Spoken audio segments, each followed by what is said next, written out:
এলেমের কদর করে নাই। সেদিন বড় ভাই মাওলানা তারেক মনোয়ার মনে হয় বগুড়া এসে বলেছিল যে আমির হামজা অল্প কথা বলে। আরে ভাই, আপনি আমার মতো 3 বছর ছেলে থাকলে আপনার শরীরও শেষ হয়ে যেত। আমি একটু ওরে বলছি পরে ও মনে কষ্ট পাইছে বলে, হামজা তোমাকে ভালোবাসি আমি, হামজা বহু দোয়া তোমার জন্য আমি করেছি, এখনো করি। হামজা অসুস্থ, আপনার দোয়া করবেন ওর জন্য। খুবই অসুস্থ, কথাও বলতে পারছে না, ডায়াবেটিস আছে, প্রেশার আছে, এরপরে উল্টা পাল্টা ওষুধ খায়। কারো দেয়া ওষুধ খাবা না, মেডিসিনের ডাস্টবিনে নিক্ষেপ করে দাও সব। এক্সারসাইজ করো, ভালো ফ্রুট খাও, ন্যাচারাল ফুড খাও। কি খাও? মনে পড়ে খুব আল্লামা বাবু নগরীকে, যখন বিগত প্রধানমন্ত্রী প্রস্তাব দিয়েছিলেন আপনার হসপিটালের সব ব্যয় বহন আমি করব, তিনি বলছেন থুতু মারি তোমার পয়সা, থুতু মারি তোর পয়সায়, তোর কোনো পয়সা আমার দরকার নেই, গ্রহণ করেন নেই। এখন বহু হুজুর আছে, এরা ডাকলে দৌড় মারে। কেন যাও, কেন যাও এই সমস্ত নাফরমানদের কাছে? আব্দুল কাদের জিলানী রহমতুল্লাহ আলাইকে বারবার বাগদাদের প্রেসিডেন্ট দাওয়াত দিলেন 5 বার, একবারও গেলেন না। অবশেষে প্রেসিডেন্ট আসলেন, ইয়া আব্দুল কাদের জিলানী বাবিক, আপনাকে এতবার দাওয়াত দিলাম, আপনি গেলেন না। তিনি বললেন, তোমার চেয়ে বড় দরবারে দৈনিক আমি 5 বার হাজিরা দেই, তোমার মতো ছোট দরবারে আমার যাওয়ার কোনো প্রয়োজন। তোমার প্রয়োজন থাকলে আমার কাছে আসবা, আমার কোনো প্রয়োজন তোমার মতো নাফরমানের কাছে নেই। কার দরবারে সেজদা দেই? কার? আল্লাহর চেয়ে বড় দরবার আর হতে পারে? আল্লাহ কসম খেয়ে বললেন, সমস্ত মানুষ ধ্বংসের মধ্যে নিমজ্জিত, সব মানুষের উপর লানত, দুনিয়ার উপর লানত, শুধু 4টা জায়গা ছাড়া। কয়টা?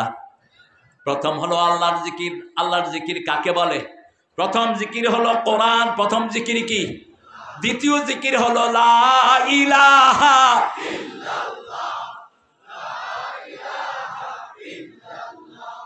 লা ইলাহা ইল্লাল্লাহু।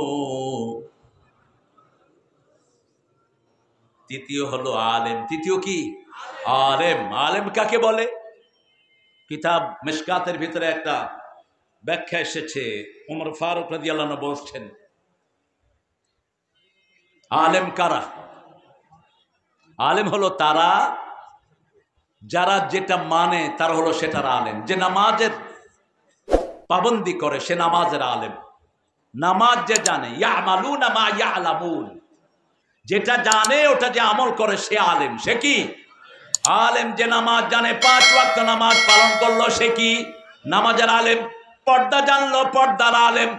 আর আমাদের মাদ্রাসাগুলোতে, দ্বীনি মাদ্রাসাগুলোতে সবকিছু শিক্ষা দেয়া হয়, ঠিক না বেটি? স্কুলগুলোতে পবিত্রতাও শিক্ষা দেয়া হয় না।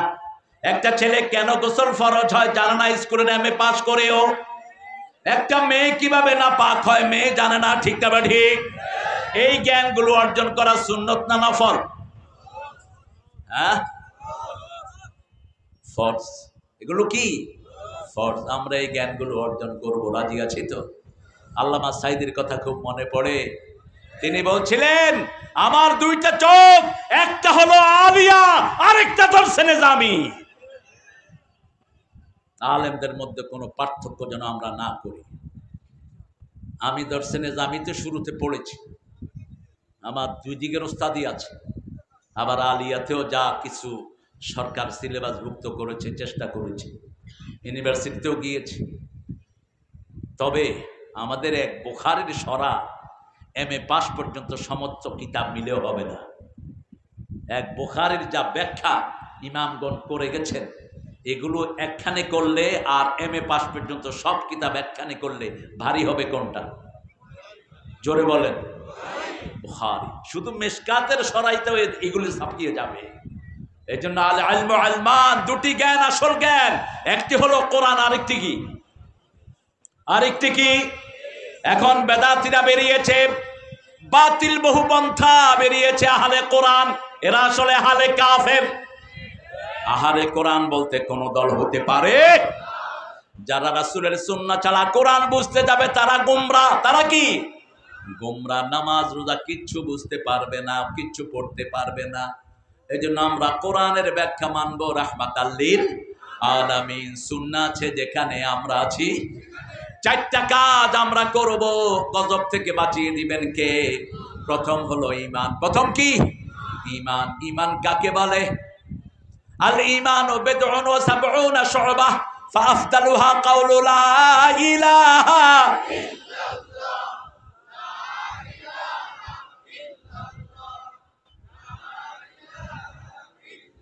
লা ইলাহা ইল্লাল্লাহু।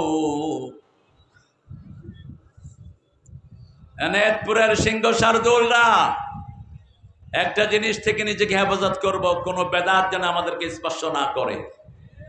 তাবিজের মতো জিনিস যেন গলায় আর হাতে না থাকে। অত্যন্ত ঘৃণা করতেন রাহমাতাল লিল। এখনো মিডল ইস্টের কোন শহরে কেউ যদি তাবিজ নিয়ে হাঁটে, পুলিশ তাকে থাপড় মারে। যে কোনো এয়ারপোর্টে যান আপনি, মক্কা, মদিনা, দুবাই, যে কোনো এয়ারপোর্টে আপনি যান, ফার্স্ট পুলিশেরা কি দেখে? কি দেখে? আর আপনাদের এখানে তাবিজ বড় দামি এলিমেন্ট, গলায় রাখবেন না এটা। রাসূল সূরা পড়তেন। কি পড়তেন? 3টা সূরা। কয়টা? যখনই একটু যন্ত্রণা ফিল করতেন, ইনসিকিউর ফিল করতেন, নিরাপত্তাহীনতা ফিল করতেন, তিনি 3টা সূরা পড়তেন। কুল হুয়াল্লাহু আল্লাহুস সামাদ লাম ইয়ালিদ ওয়া লাম ইউলাদ ওয়া লাম ইয়াকুল লাহু কুফুয়ান। কুল আউযু বিরাব্বিল ফালাক মিন শাররি মা খালাক ওয়া মিন শাররি গাসিকিন ইযা ওয়াকাব ওয়া মিন শাররিন নাফাসাতি ফিল উকাদ ওয়া মিন শাররি হাসিদিন। হিংসা আছে না নাই? বাংলাদেশের মতো হিংসার দেশ বোধহয় দুনিয়াতে একটাও নেই। কথা কন না কেন? হুজুররা হুজুরদেরকে টেনে ধরে। টেনে ধরে কেন জানেন? বাংলাদেশের জাতীয় খেলা কি? কি? হাডুডু। হাডুডু খেলে কেমনে? একজন আসে 14 জনে টেনে ধরে। দেখছেন না? এই ঠিক জাতিগতভাবে এই কাজ। একজন উঠতে লাগলে 14 জনের টেনে ধরে। নাম তুই। ও কুল হুয়াল্লাহ পড়তে পারে না, ও আলেমদের সমালোচনা করে। এরকম মূর্খ আছে না নাই? আমরা আলেমদের সমালোচনা ভুলে যাব। আলেমরা আলেমদের সমালোচনা করুক, ঠিক না? ঠিক। মামুনের ব্যাপারে আমি কিছু বলবো, তাকে পরামর্শ দেব, সে আমার ভাই, সে আমার কি ভাই। হামজার ব্যাপারে কিছু বললে আমি বলবো আপনারা কেন? আপনারা তো ঠিক মতো সূরাই পড়তে পারেন না। হামজাকে যদি পরামর্শ দেয় হুজুর দিবে, বড় বড় আলেমরা দিবে, ঠিক না? ঠিক। যত আলেম আছে সবাইকে আমরা ভালোবাসার চোখে দেখবো, রাজি আছি তো? আর আলেম নামের যেগুলো বেয়াদব আছে, মাহফিলে এসে নাচানাচি করে, এদের সাথে আমাদের সম্পর্ক থাকা উচিত আছে না? কথা কন না কেন? আপনাদের সিরাজগঞ্জের দিকে দাওয়াত হতো না এগুলো, মাহফিলে বসে আছে? হ্যাঁ, কি কি দেখেন? শরীর যাদের নাচে এরা রুগী, এদেরকে হসপিটালে পাঠান। এরা অসুস্থ না, অসুস্থ মানসিক রুগী এরা। আল্লাহ বলছেন জিকিরে কলব নড়বে, শরীর নয়। কি নড়বে? নিজেরা জিকিরে বানিয়েছে। সিরাজগঞ্জে হয় কি বলে? আমরা রাসূল যেটা শিখিয়েছেন সেটা করব, রাজি আছি তো? দেখি কারা কারা রাজি নাই। রাসূল শিখিয়েছেন সুবহানাল্লাহ পড়েন, সুবহানাল্লাহ, আলহামদুলিল্লাহ, জোরে আলহামদুলিল্লাহ, আল্লাহু আকবার, লা ইলাহা। এই 4টা মেইন জিকির। তারপরে আছে সুবহানাল্লাহি ওয়া বিহামদিহি, লা হাওলা ওয়ালা কুওয়াতা ইল্লা বিল্লাহ। অসংখ্য জিকির শিখিয়েছেন রাহমাতাল লিল। তবে এই 4টা মেইন, এই 4টা যে করবে জান্নাতে তার জন্য বড় গাছ হয়ে যাবে। আবু হুরায়রা মসজিদের কোনায় বসে জিকির করছেন, রাসূল ডেকে আনলেন, আবু হুরায়রা কি করছো? জান্নাতে ছোট গাছ লাগাচ্ছি, আসো বড় গাছ লাগা দে। কত বড় গাছ! ওই গাছের নিচে দিয়ে 500 বছর একটা ঘোড়া দৌড়াবে, গাছের ছায়া শেষ হবে না। এরকম গাছ দুনিয়াতে বানানো সম্ভব? ওই গাছের মধ্যে 70 রকমের ফল হবে। এক এক ফলের ভিতরে 70 রকমের মজা হবে। এরকম গাছ আপনারা লাগাতে চান তো? চান তো? আপনারা তো তসবিহ করেন, মুখও লড়ে না। নামাজের পর অনেকে তসবিহ করে মুখ বন্ধ। বললাম ভাই মুখ বন্ধ কেন? কয় ভিতরে চলতেছে। তো ভিতরে কি 2 in 1 ফিট করছেন নাকি? আপনার মুখে সমস্যা কি? স্পষ্ট আকারে বলেন সুবহানাল্লাহ, আলহামদুলিল্লাহ, আল্লাহু আকবার, লা ইলাহা ইল্লাল্লাহ। আমরা জিকির আছে যেখানে আমরা আছি। দ্বিতীয় জিকির আল্লাহ বলছেন সালাত। দ্বিতীয় জিকির কি? সালাত। সূরা জুমার ভিতরে বলছেন ইয়া আইয়ুহাল্লাযীনা আমানু ইযা নুদিয়া লিস-সালাতি মিন ইয়াউমিল জুমআহ ফাসআউ ইলা যিকরিল্লাহি ওয়া দারুল বাই', যালিকুম খায়রুল লাকুম ইন কুনতুম তা'লামুন। ও মুমিনেরা, আমরা কি? আপনারা মুমিন তো? সন্দেহ আছে নাকি? জোরে বলেন আপনারা কি মুমিন? মুমিন কখনো দুর্গন্ধ জিনিস খেতে পারে? মুমিন কখনো বিবির গায়ে হাত তুলতে পারে? মুমিন কখনো যৌতুক খেতে পারে না। মুমিন কখনো কাউকে ওজনে কম দিতে পারে না। মুমিন কোন মুসল্লির উপর আক্রমণ করতে পারে? মসজিদে যারাই যায় তারা আমার বন্ধু, তারা আমার কি? আমি চরমোনাই চিনি না, শস্যিনা চিনি না, আমি হেফাজত চিনি না, আমি আহলে হাদিস চিনি না, জামাত চিনি না। আমি চিনি মসজিদ আছে যেখানে আমরা আছি। মসজিদে যারা যায় তারা আমরা সব কয় দল? কয় দল? যারা আমাদেরকে মসজিদ থেকে আলাদা করতে চায়, যারা আমাদেরকে ইসলাম থেকে আলাদা করতে চায়, এরাই হলো আসলে ইসলাম বিরোধী। কোন দলাদলিতে আমরা বিশ্বাস করি না। আমরা এক দল হয়ে থাকবো। রাজি আছো মুসলমান? হাত তুলে দেখা দাও।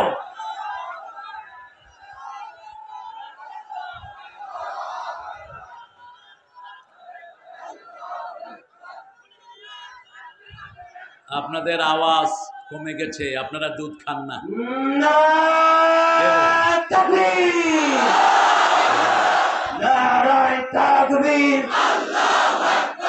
ইসলামের শত্রুরা আলেমুল আমার শত্রুরা আল কোরআনের আলো, আল হাদিসের আলো, নারায়ে তাকবীর। একাই 100, শরীরে কিন্তু কিচ্ছু নাই, শুধু আওয়াজ আছে। আর আপনাদের তো পেট মোটা, অনেকেরই আওয়াজ নাই। একটু জোরে বলেন তো আল্লাহু আকবার। এই যে বললেন গুনাহ হলো না, সওয়াব হলো। ফরজ আদায় হলো কি না? রাসূল যখন হেরা গুহায় থেকে আসলেন, এসে কি করলেন? বিবিকে বললেন জাম্মিলুনি জাম্মিলুনি, cover me up with blanket, could you cover me up please.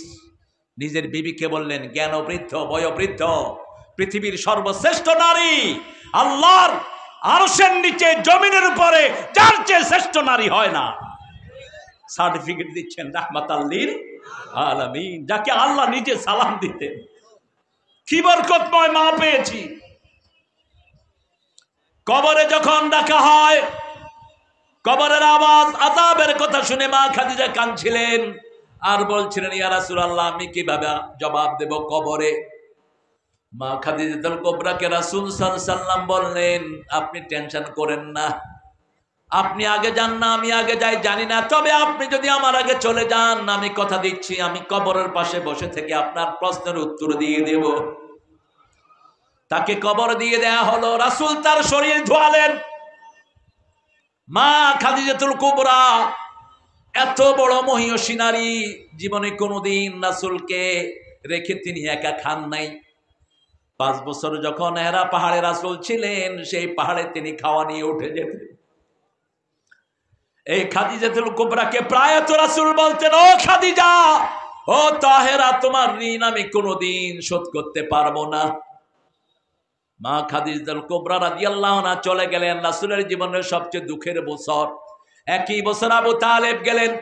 এই বছরটিকে বলা হয় আমুল হুজন, year of sadness, year of calamity. রাসূলের জীবনের সবচেয়ে যন্ত্রণার বছর। রাসূল সাল্লাল্লাহু আলাইহি ওয়াসাল্লাম বসে আছেন কবর দিয়ে।